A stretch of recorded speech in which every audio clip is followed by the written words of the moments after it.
Amados hermanos, muy buen día tengan todos ustedes, que el Señor les bendiga. Espero que este día el Señor esté bendiciendo su vida, su familia y todo lo que hace.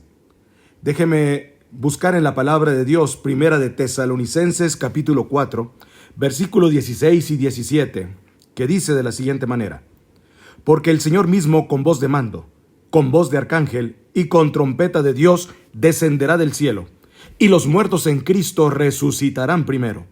Luego nosotros, los que vivimos, los que hayamos quedado, seremos arrebatados juntamente con ellos en las nubes para recibir al Señor en el aire, y así estaremos siempre con el Señor. Déjeme introducir este mensaje de la siguiente manera. En la Biblia, la segunda venida de Jesucristo no es algo incidental, sino es algo fundamental. Uno de los temas más importantes en la palabra de Dios es eso precisamente. Los primeros cristianos hablaban mucho acerca del regreso del Señor Jesucristo. El Padre ama el retorno de su Hijo Jesús a la tierra. La iglesia primitiva amó el prometido retorno de Jesús. Yo amo y deseo su regreso. Y el único que odia este evento es el diablo. Si hay alguna doctrina que el diablo le encantaría eliminar de nuestras iglesias, es la doctrina de la segunda venida del Señor Jesucristo, porque cuando Jesús regrese, eso significará que el diablo será enviado al pozo del infierno. Él todavía no está allí, pero cuando Jesús regrese, él será sentenciado a pasar la eternidad en el infierno, preparado para el diablo y sus seguidores. Jesús podría regresar hoy. ¿Quién dice amén a esta declaración? Para unos, estas son las mejores nuevas, pero para otros es algo aterrador porque ellos no poseen una relación personal con el poderoso y agradable Señor. ¿En qué grupo está usted? Acompáñenos a escuchar el mensaje preparándonos para el rapto. Preparándonos para el rapto. Por favor, tenga bien a buscar en su Biblia la palabra de Dios, la epístola a los Tesalonicenses, el capítulo número 2. Primera a Tesalonicenses, capítulo número 2. Hoy comenzaremos una nueva serie de estudios bíblicos sobre la segunda venida del Señor Jesucristo. No sé usted, pero yo por lo menos anhelo el regreso del Señor Jesucristo. Si no he sido llamado antes a su presencia, estoy seguro de que seré arrebatado juntamente con mis hermanos para recibir al Señor en el aire. Un día extraordinariamente glorioso será cuando Jesús regrese. Estamos en un sendero de colisión con el destino que no solo podemos ni debemos ignorarlo. Las señales de los tiempos están alrededor nuestro. El susurro sobre su venida crece cada día y pronto escucharemos el atronador aviso de que el novio viene, el novio viene. Una de las verdades más benditas que yo conozco es que Jesús puede venir en cualquier momento. La última oración que encontramos en la Biblia está en Apocalipsis capítulo 22, versículo 20, que dice: Sí, ven Señor Jesús. Sí, ven Señor Jesús. En primera de Tesalonicenses capítulo 1, vamos a leer el versículo 9 y 10, dice de la siguiente manera. Acompáñeme con su vista en la palabra de Dios. Porque ellos mismos cuentan de nosotros la manera en que nos recibisteis y cómo os convertisteis de los ídolos a Dios para servir al Dios vivo y verdadero. Versículo 10. Y esperar de los cielos a su Hijo. Una de las más hermosas y significativas frases en la Biblia es lo que dice el verso 10. Y esperar de los cielos a su Hijo, al cual resucitó de los muertos, a Jesús, quien nos libra de la ira venidera. Déjeme decir algo acerca de la última parte de este versículo. ¿Qué es lo que vemos aquí? La terrible realidad de la ira de Dios que vendrá. Esa ira divina que está como una espada de Damocles sobre todos los seres humanos. La pendiente ira de Dios. Note que no solo que Jesús viene, sino que la ira de Dios también viene. ¿Qué es eso? ¿A qué hace referencia? Bien, hace referencia a la gran tribulación. Si usted piensa que hoy en día estamos teniendo increíbles problemas y dificultades, la ira de Dios, la gran tribulación, hará que estos días que estamos viviendo en la actualidad parezcan como un paseo de verano en la playa. La ira de Dios, la gran tribulación, será un tiempo infernal en la tierra. Será un tiempo de indescriptible sufrimiento. El profeta Daniel advirtió sobre este tiempo. Anote al margen Daniel 12:1. Y será tiempo de angustia, cual nunca fue desde que hubo gente hasta entonces. Pero en aquel tiempo será libertado tu pueblo, todos los que se hallen escritos en el libro. Los que se hallen inscritos en el libro de la vida. Usted está inscrito en el libro de la vida. ¿Sabe? Será un tiempo de sufrimiento sin paralelo en la historia. Y el Señor Jesús también advirtió sobre esto. Busque Mateo 24, desde el verso 21. Porque habrá entonces gran tribulación, cual no la ha habido desde el principio del mundo hasta ahora, ni la habrá. No estamos hablando de una tribulación normal. No estamos hablando de los tiempos oscuros y terribles que los creyentes han conocido y vivido a través de los siglos. Estamos hablando de un tiempo sin precedentes. Daniel habla de tiempos problemáticos. Jesús habló de la gran tribulación. Y Pablo, al inicio de este mensaje, dijimos que lo identifica como la ira que vendrá. La ira que vendrá. En el capítulo 6 de Apocalipsis se describe lo siguiente: la ira que vendrá.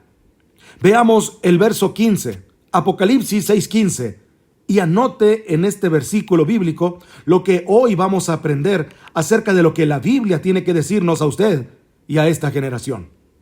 Dice: y los reyes de la tierra y los grandes, los ricos, los capitanes, los poderosos y todo siervo y todo libre, se escondieron en las cuevas y entre las peñas de los montes. Versículo 16. Y decían a los montes y a las peñas: caed sobre nosotros y escondernos del rostro de aquel que está sentado sobre el trono y de la ira del Cordero. Ahora présteme atención lo que voy a decir. Generalmente hoy hablamos de la gentileza del amor del Cordero, o sea, de Jesús. Pero escúcheme con atención, el amor de Dios es la mitad de la verdad, pero no es toda la verdad. Y cuando usted toma solo la mitad de la verdad y la presenta como si fuera toda la verdad, entonces la mitad que no se presenta resulta que viene siendo una mentira. Pero mi amigo, de acuerdo a la Biblia, la otra mitad del amor de Dios es la ira de Dios, la justicia de Dios. Vea lo que dice el verso 17, porque el gran día de su ira ha llegado, ¿y quién podrá sostenerse en pie? Daniel, Jesús, Pablo y Juan hablan sobre este evento. Ese día sin paralelo ni precedente en la historia humana va a llegar, y Pablo lo identifica como la ira que vendrá. Con todo lo que sucede a nuestro alrededor en nuestros días, bien se podría decir que las llamas del juicio de Dios están apareciendo en el horizonte. Veamos Apocalipsis 6 desde el verso 1. Vi cuando el Cordero abrió uno de los sellos y oí a uno de los 4 seres vivientes decir como voz de trueno: ven y mira. Cuando usted escucha truenos, ¿qué es lo que espera? Pues una tormenta, ¿verdad?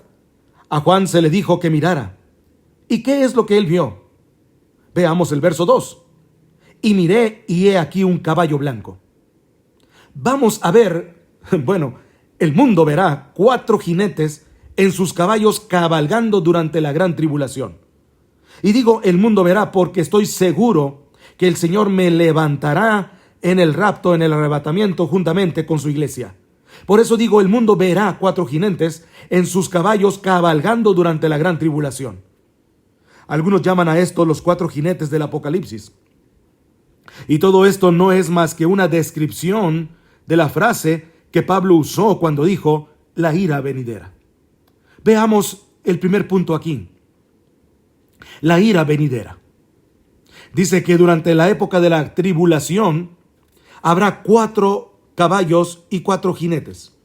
Y veamos qué significa cada uno de ellos. Número 1. El primer caballo es el caballo blanco de dominio. Cuando dice en el verso 2, y miré, y he aquí un caballo blanco, y el que lo montaba tenía un arco, y le fue dado una corona, y salió venciendo y para vencer. ¿Quién es este que monta un caballo blanco? Mi amigo, no es otro que el anticristo. Es la simbología bíblica. Un caballo blanco significa dominio, conquista, triunfo. Y durante ese tiempo, el Mesías del diablo, el anticristo, regirá el mundo. Tiene un arco en su mano, lo cual es símbolo de poder.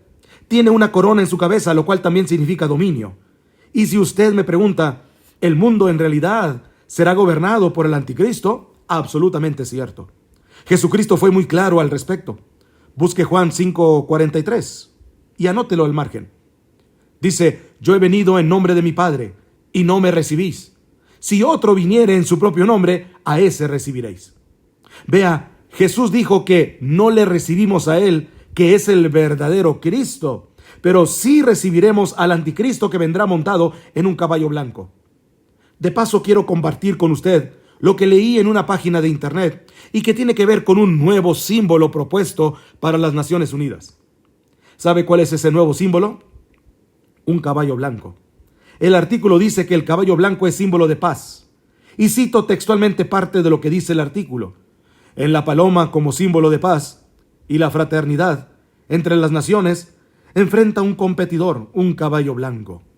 El diseño del caballo blanco fue donado con el propósito de unir pacíficamente a los 5 continentes, simbolizando a través de la fortaleza del caballo que asegura la libertad de unidad. En la cabeza del caballo habrá 5 cintas de diferentes colores que representan los 5 continentes: África, América, Asia, Europa y Oceanía.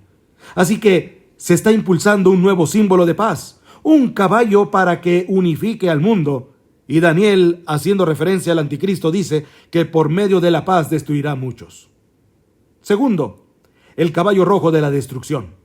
Apocalipsis 6:4. Y salió otro caballo bermejo, y el que lo montaba le fue dado poder de quitar de la tierra la paz, y que se matasen unos a otros, y se le dio una gran espada.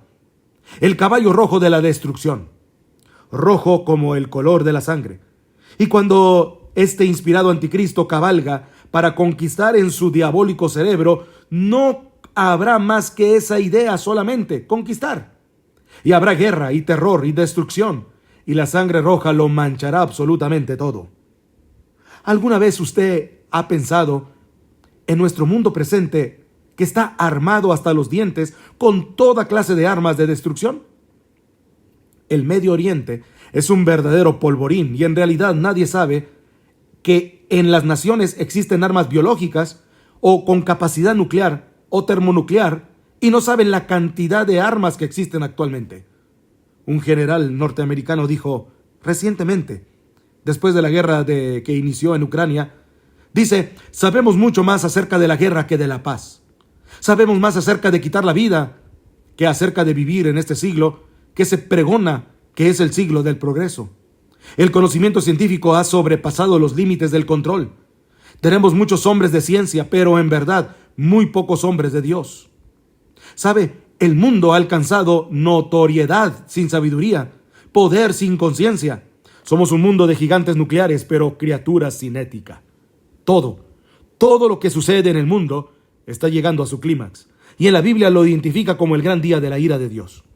Con la llegada del caballo rojo, de la destrucción, el espíritu de odio que está en el anticristo inflamará los corazones y las mentes de los seres humanos y causará que los padres maten a sus propios hijos y que se maten entre hermanos.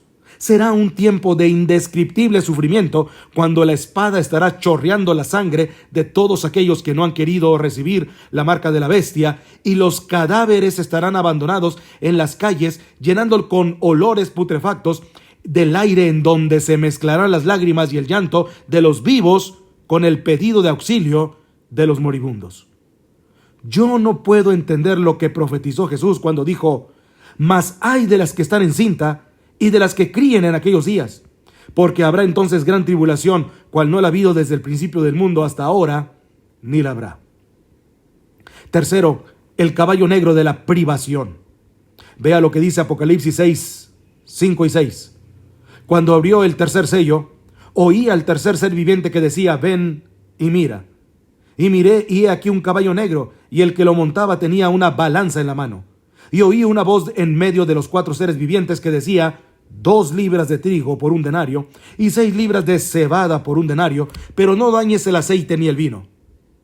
¿Qué representa el caballo negro? Representa la hambruna invariablemente, porque después de una guerra sigue la hambruna. La balanza en este pasaje usada es para pesar la harina. Habla de la escasez de los alimentos y nos habla de precios elevadísimos y naciones que se mueren de hambre. Una libra de trigo o cebada representa una comida, y esa comida costará todo un día de trabajo. O sea que será necesario trabajar todo el día para poder comprar algo para comer. ¿Sabía que ya vivimos en un mundo en donde más de la mitad de la población vive en perpetuo estado de hambre? Ahora, imagínense lo que será durante la gran tribulación, cuando los hombres inflamados con un espíritu de odio preferirán ir a la guerra antes que trabajar en la tierra. Por la historia aprendemos que cuando el general romano Tito Vespasiano, en el año 70, cercó a Jerusalén, impidió el abastecimiento de alimentos desde fuera de la ciudad y confiscó todos los alimentos que encontró dentro de la ciudad para su propio ejército. Fue tal hambruna que se sintió en Jerusalén que, según los historiadores, las madres, casi enajenadas por el hambre, mataban a sus bebecitos para comérselos. Jesús dijo que un tiempo mucho peor que esto está por venir. Ay de aquel o ay de aquellas que estarán encinta y las que estarán criando en los tiempos de la tribulación. Número 4. El caballo amarillo de la destrucción. Apocalipsis 6, 7 y 8.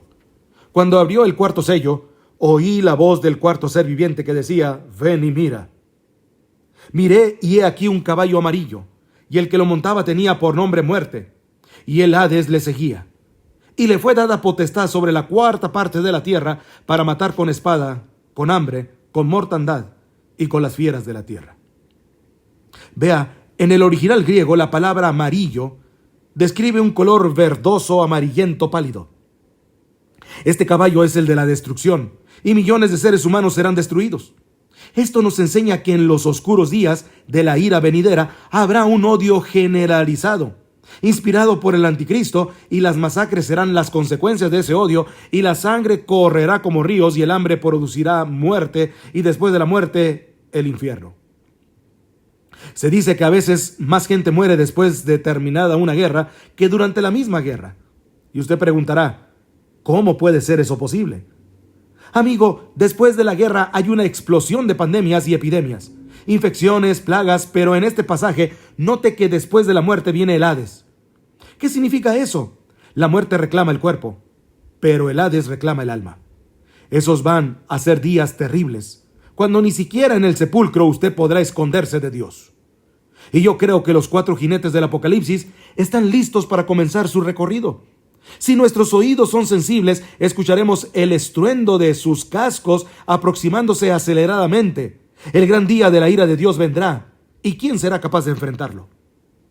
Este pasaje de Primera de Tesalonicenses nos previene acerca de la ira que vendrá, pero solo he hablado de una parte de lo que sucederá durante la gran tribulación. Vayamos ahora a Apocalipsis capítulo 9. La gran tribulación será un tiempo cuando los espíritus diabólicos serán desatados sobre la tierra. Los espíritus diabólicos serán desatados sobre la tierra. Apocalipsis capítulo 9, versículo 1. Lea conmigo. El quinto ángel tocó la trompeta, y vi una estrella que cayó del cielo a la tierra. ¿Qué representa esa estrella caída? Es el mismísimo Lucifer, y se le dio la llave del pozo del abismo. O sea, la llave se entregaba a este supercriminal para que abra la cárcel que está en el abismo y deje en libertad a los malévolos espíritus encerrados ahí. Y cuando eso pase, cosas increíblemente horrorosas van a suceder. Veamos el verso 2. Y abrió el pozo del abismo y subió humo del pozo como humo de gran horno. Y se oscureció el sol y el aire por el humo del pozo. Versículo 3. Y del humo salieron langostas sobre la tierra, y se les dio poder como tienen poder los escorpiones de la tierra. Un notable comentarista bíblico, refiriéndose a esto, dice: las langostas son infernales, por eso vienen desde el fondo del abismo. Y bueno, aquí no está hablando de langostas comunes. Estas son un emblema, un simbolismo de espíritus diabólicos. Son espíritus infernales e insaciables. Este no es un panorama muy halagador que digamos, ¿no le parece? Y menos para quienes no son salvos todavía. Ahora déjeme hacer una primera pausa aquí para preguntarle: ¿es usted ya salvo o salva? ¿Hay en su corazón el anhelo de que Jesús regrese? ¿Tiene la absoluta certeza de que al morir se irá al cielo? Si no es así, usted necesita tomar una decisión espiritual ahora mismo. Piense en esto durante el resto de este mensaje. Bien, pasemos a la segunda parte de este mensaje. Antes de que un reino declare guerra a otro reino, ¿qué es lo que hace primero? Llama a sus propios ciudadanos a que salgan de ese reino antes de que se declare la guerra. Antes de que Dios hiciera llover fuego y azufre sobre Sodoma y Gomorra, el ángel le dijo a Lot: no puedo hacerlo hasta que tú salgas de aquí. Y Lot y su familia fueron sacados de la ciudad antes de que la ira de Dios se hiciera realidad. Dios salvó sacándoles de esa ciudad. Otro dato: antes de que Dios enviara el diluvio en tiempos de Noé, ¿qué es lo que hizo? Arrebató a Enoc antes del diluvio para que fuera como un retrato, una ilustración de que antes de que Dios derrame su ira, Dios salva a los suyos. Y Dios puso a Noé en el arca como una ilustración de lo que la nación judía experimentaría y saldría del fuego de la tribulación como una nación nacida en un día. Esperamos que Jesús regrese en cualquier momento. ¿Quiénes dicen amén, amén? La pregunta del millón es: ¿qué está haciendo usted para prepararse para el retorno de Jesús? ¿Podemos saber cuándo Jesús regresa? ¿Qué podemos esperar que suceda en la tribulación? Bien, tenga la bondad de buscar en la Biblia Apocalipsis capítulo 9 y continuaremos en el versículo 4. Y se les mandó que no dañasen a la hierba de la tierra, ni a cosa verde alguna, ni a ningún árbol, sino solamente a los hombres que no tuviesen el sello de Dios en sus frentes. ¿Sabe? En el oriente, enormes enjambres de langostas aparecen en cierta época del año y devoran todo cuanto encuentren a su paso, incluyendo la vegetación. Pero las langostas de este versículo son diferentes. No dañarían ni una sola hoja de la vegetación, pero sí dañarían a los hombres y serían insaciables. Pero no solo son insaciables, sino que también son intolerables. Veamos los versos 5 y 6. Y les fue dado que no los matasen, sino que los atormentasen por 5 meses. Y su tormento era como tormento de escorpión cuando hiere al hombre. ¿Ha sido usted alguna vez picado o mordido por un escorpión? Bueno, yo sí, y eso es algo que de ninguna manera es agradable el recordarlo. Pero estos tal vez billones de langostas bíblicas salidas del abismo infernal tendrán el poder de ocasionar intolerables y terribles dolores. Ahora, ¿cuán terrible es ese dolor? La respuesta está en el verso 6. Y en aquellos días los hombres buscarán la muerte, pero no la hallarán, y ansiarán morir, pero la muerte huirá de ellos. Los hombres con ansiedad buscarán la muerte, pero la muerte será una bienvenida liberación al tormento ocasionado por estos espíritus diabólicos que estarán en total libertad sobre la tierra. No solo serán espíritus intolerables, sino que además serán espíritus irresistibles. Verso 7. El aspecto de las langostas era semejante a caballos preparados para la guerra. Como un ejército bien entrenado, avanzan, marchan y nadie les puede detener. Nadie puede estorbar el vertiginoso marchar de estas fuerzas diabólicas salidas del fondo del abismo de la maldad. Son irresistibles y al parecer invencibles. Apocalipsis 9:7. Y el aspecto de las langostas era semejante a caballos preparados para la guerra. En las cabezas tenían como coronas de oro. ¿Qué significa esto? Significa que a Satanás se le ha dado dominio y está temporalmente en el trono. Es el milenio del diablo. El infierno está de fiesta. Son irresistibles, invencibles e inteligentes. Miren lo que dice la parte final del verso 7. Sus caras eran como caras humanas. En la tipología bíblica, el rostro de un hombre siempre habla de inteligencia, pero siempre ha sido la sabiduría humana la que ridiculiza la verdad de Dios. El interés de Satanás siempre ha sido el controlar la mente del hombre, no tanto su corazón y conciencia.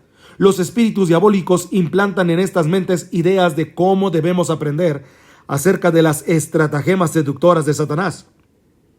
Pero son estratagemas insidiosas. Vea el verso 8. Estratagemas insidiosas. Tenían cabello como cabello de mujer. Sus dientes eran como de leones. Mi amigo, estas no son langostas ordinarias. El cabello de mujer habla del carácter seductor y atractivo de las fuerzas diabólicas. La Biblia nos advierte acerca de los espíritus seductores y el diablo seducirá a millones con encantos femeninos. Pero debemos mirar más allá de todo lo que ofrece como atractivo este ángel de luz, porque él es en verdad un león rugiente. La Biblia dice que sus dientes eran como de león, para devorar y destruir a quienes caen en sus garras insidiosas, y engañador con pelo de como de mujer, pero con colmillos de león. Los espíritus diabólicos son además insensibles. Veamos el verso 9. Tenían coraza como corazas de hierro. ¿Qué significa esto?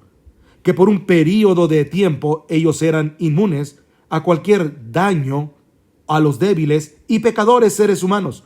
No les servirá de nada el tratar de luchar en contra de ellos. ¿Cuán frecuentemente desestimamos el poder de Satanás y nos reímos y hacemos bromas al respecto, lo cual es una necedad, porque estos espíritus diabólicos son insensibles e incapaces e inescapables? Noten lo que dice la segunda parte del verso 9. El ruido de sus alas eran como el estruendo de muchos carros de caballos corriendo a la batalla. Por todas partes el aire está lleno con los ruidos de estos espíritus diabólicos, a quienes usted y yo no podemos ganar en astucia ni en nada. Veamos el verso 10. Tenían colas como de escorpiones y también aguijones, y en sus colas tenían poder para dañar a los hombres durante 5 meses. ¿Sabía usted que el tiempo normal de vida de una langosta es de 5 meses? El apóstol Juan usa simbolismos para decirnos que estos espíritus malignos que tienen colas como de escorpiones efectuarán su trabajo de herir a los hombres. Tienen el poder de hacerlo, y como si todo esto fuera poco, esos espíritus son además indivisibles. Verso 11. Y tienen por rey sobre ellos al ángel del abismo, cuyo nombre en hebreo es Abadón y en griego Apolión.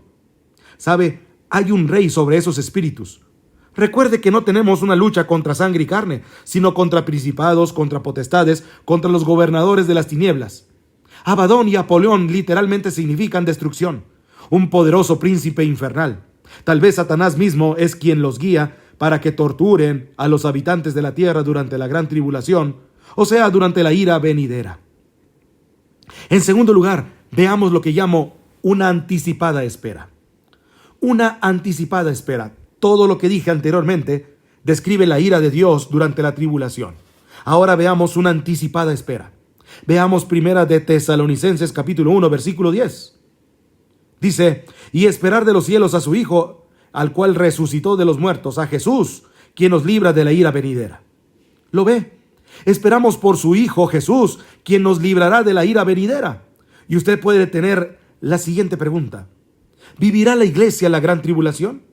¿Estará la iglesia sujeta a la ira que vendrá? Bueno, personalmente no lo creo, pero la salvación es personal, no como iglesia. No por pertenecer a la iglesia usted será salvo. La salvación es personal. Escúcheme bien, ni una religión, ninguna iglesia le podrá salvar, solamente nuestro Señor Jesucristo. La salvación es personal. Y le diré por qué creo que la Biblia claramente enseña que la iglesia será arrebatada, raptada antes de que la ira llegue. Veamos primera de Tesalonicenses capítulo 5, versículo 9. Porque no nos ha dado Dios, o no nos ha puesto Dios para ira. Dios no nos ha puesto para ira, sino para alcanzar salvación por medio de nuestro Señor Jesucristo. El apóstol Juan en Apocalipsis le dijo a la iglesia de Filadelfia la misma cosa. Veamos Apocalipsis 3:10.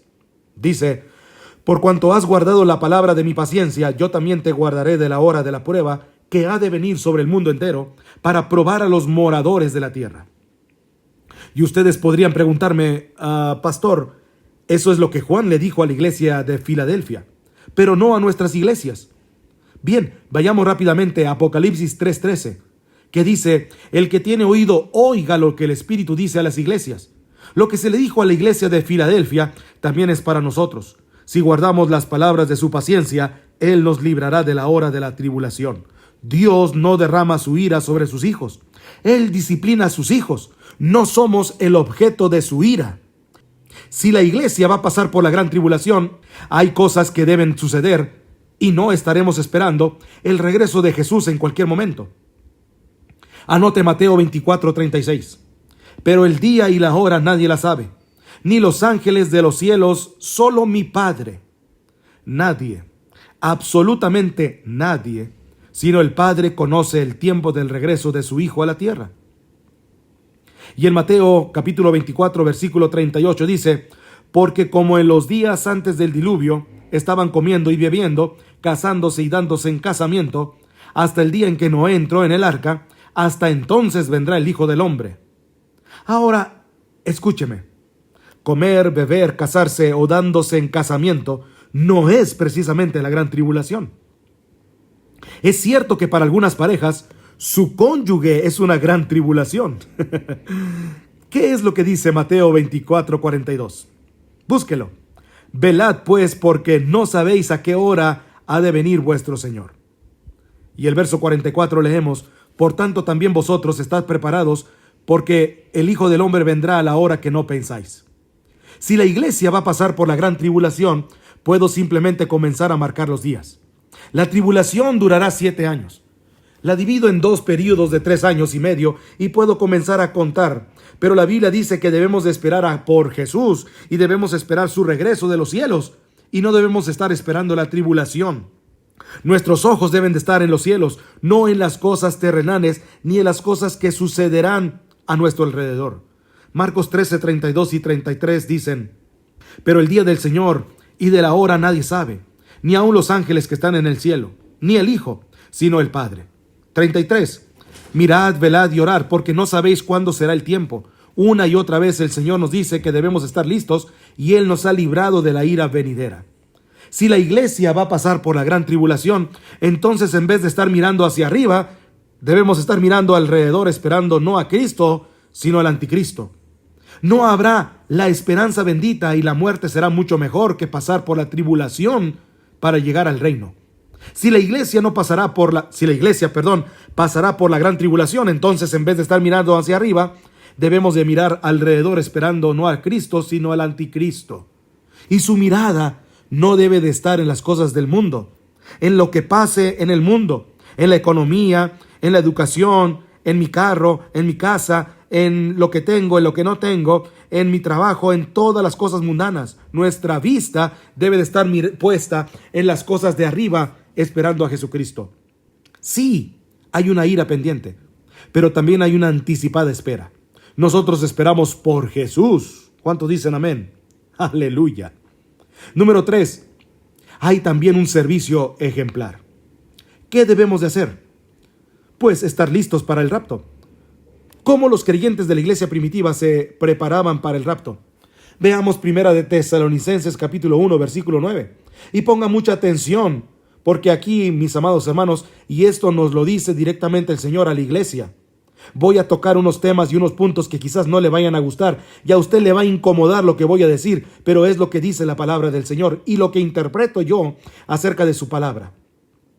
Dice: porque ellos mismos cuentan de nosotros la manera en que nos recibisteis y cómo os convertisteis de los ídolos a Dios para servir al Dios vivo y verdadero. Versículo 10. Y esperar de los cielos a su Hijo, al cual resucitó de los muertos, a Jesús, quien nos libra de la ira venidera. En primer lugar, si usted quiere estar listo para el rapto, necesita convertirse de sus ídolos a Dios. Y alguien dirá: nosotros no tenemos ídolos. Y yo les contesto: sí que los tenemos.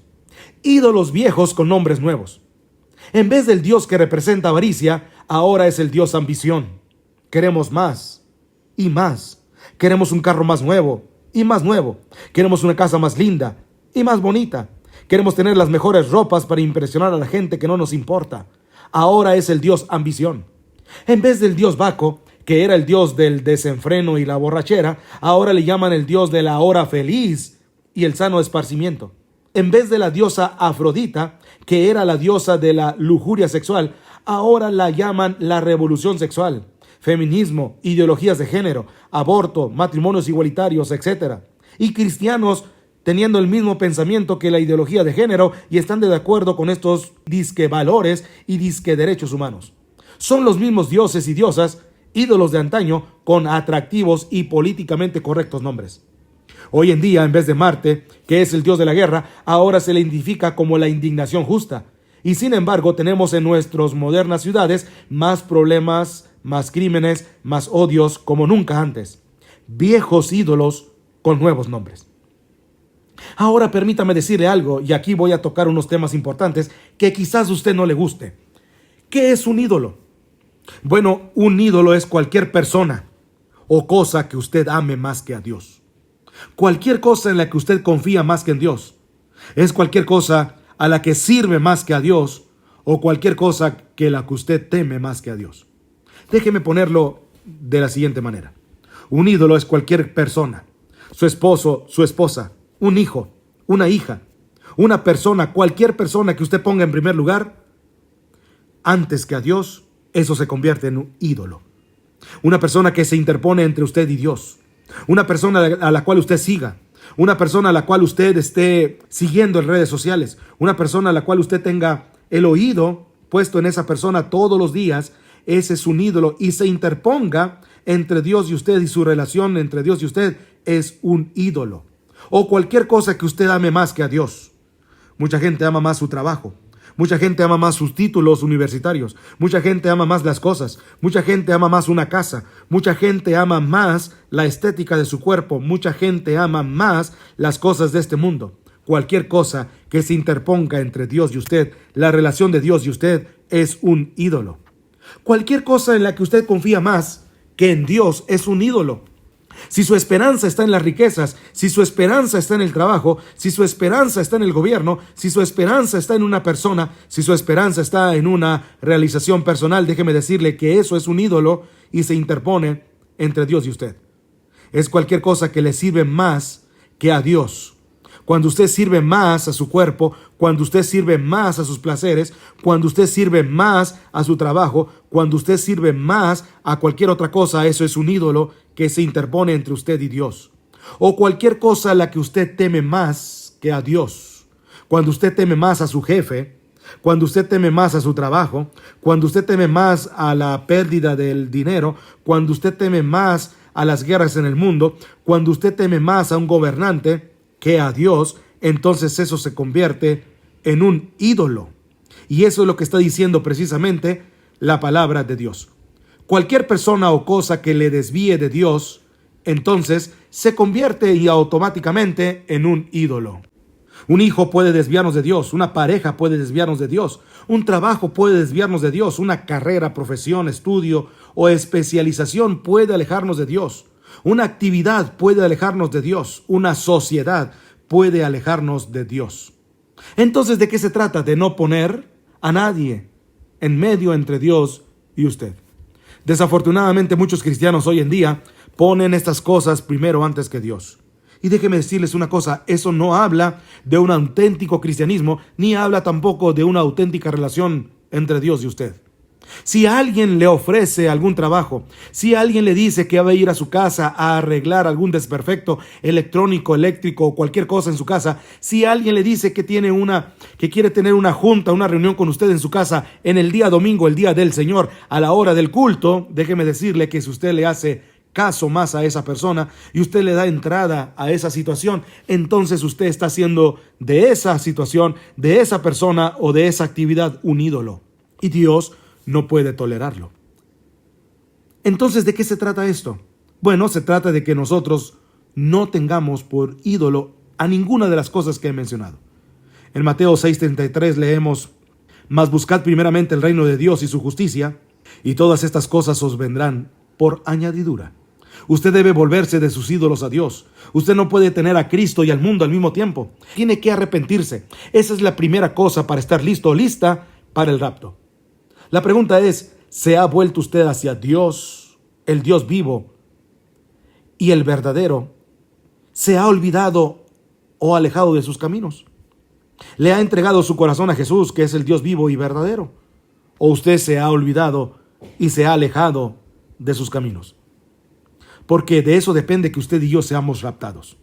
En segundo lugar, hay que servir al Dios vivo y verdadero. Algunos de ustedes me dirán, pastor, yo creo en las cosas que usted predica sobre la profecía. Bueno, muchas gracias. Ahora permítame decirle con toda la unción, función y emoción de mi alma, si usted cree en lo que estoy predicando hoy, usted debe empezar a servir a Jesús hoy mismo. Y por favor, saque su cabeza de las nubes mundanas y ponga sus pies en la tierra y comience a ganar almas. La verdadera prueba para saber si usted es salvo no es si usted cree o no lo que estoy enseñando, sino lo que usted va a hacer para prevenir a los hombres de la ira que vendrá. Y debemos trabajar hasta cuando Jesús regrese y luego nos juntaremos en nuestro hogar celestial. Dice el verso 9, para servir al Dios vivo y verdadero. ¿Usted está sirviendo ahora mismo? ¿De qué manera sirve? Dios ha puesto talentos y dones en nuestros corazones. El Señor nos dio un talento.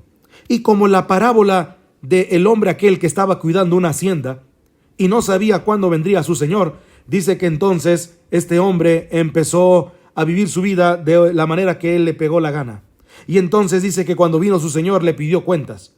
Y cuando el Señor venga y nos pida cuentas a todos y cada uno de nosotros, pueden suceder uno de los dos siguientes escenarios que le voy a explicar y que la Biblia declara también. Dice la Biblia que el primero vino y le dice, Señor, sabía que eras un hombre muy severo. Sabía que tú recoges donde no esparces. Y Señor, sabía que tú eres un hombre justo. Por eso es que tuve miedo y escondí mi talento y no lo puse a trabajar. La Biblia dice que este hombre era injusto y no era bueno, era malo. La Biblia dice que Dios le quitará a ese hombre el talento que le dio para poderlo trabajar. Dios le dirá, debiste haber llevado el talento a los banqueros para que lo pusieran a trabajar y las ganancias que obtuvieras las hubieras ofrecido para mí. Pero ni eso hiciste, por lo tanto te quitaré el único talento que tú tienes. Y la Biblia dice que el segundo escenario será a los hombres que les dirá, bien siervo bueno y fiel, en lo poco fuiste fiel, en lo mucho te pondré, entra en el gozo de tu Señor. Serán aquellos que trabajaron por el Señor y pusieron a trabajar su talento. Trabajaron el talento al 30, al 60 y al 90%.